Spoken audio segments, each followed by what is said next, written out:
Hello, everybody. We are going through the book of Jude. Really short book, only 25 verses. Take the time to read through the entire book. It's so full of incredible truth.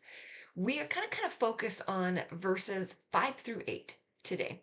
And verse 5 talks about, it says, though you already know all this, I want to remind you that the Lord at one time delivered his people out of Egypt, but later destroyed those who did not believe.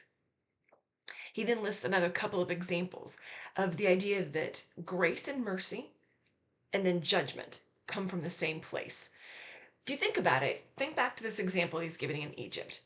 We have the people of Israel, they're enslaved. God is going to deliver them. He leads them out through to the Red Sea. They God does a miracle. They walk through on dry land. That is the path of salvation for them. That is the path of mercy, the path of grace. Then the Egyptians decide they're going to try to use that same path. They've not repented. They aren't seeking God. None of those things apply. They are not the children of God. And in that case, they use the path, and that very path crashes back down on them and becomes the path of judgment. Same place, same location, same stuff. One for one group of people, it was the path of redemption and salvation. For the other, it is the path of judgment. Judgment and salvation go hand in hand.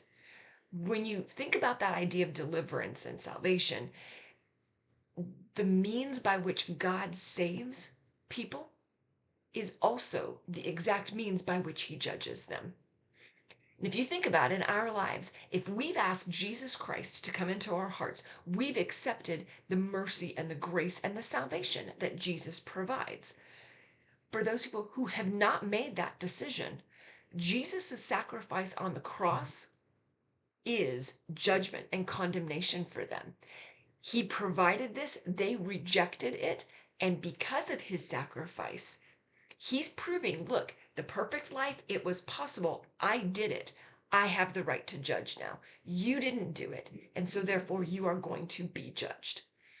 The exact same situation, the crucifixion, the burial, the resurrection of Jesus Christ, becomes salvation to those who accept it, and it becomes condemnation and judgment to those who do not.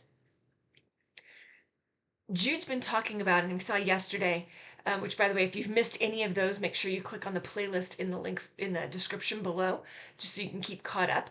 But with this, the important piece to remember is Jude's talking about the fact that there are secret agents, there are kind of evil people who have infiltrated the church, and we need to stay focused on and make sure that we can identify those people.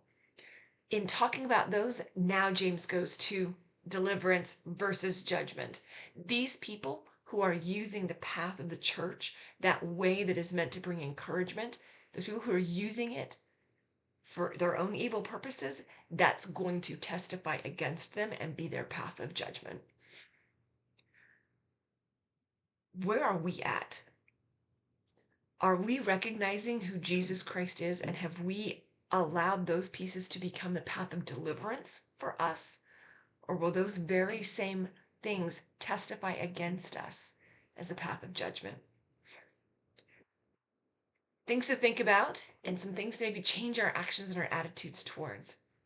Love to hear your thoughts on this. Make sure you subscribe so that you don't miss tomorrow's uh, through this as we continue through the book of Jude. Thanks.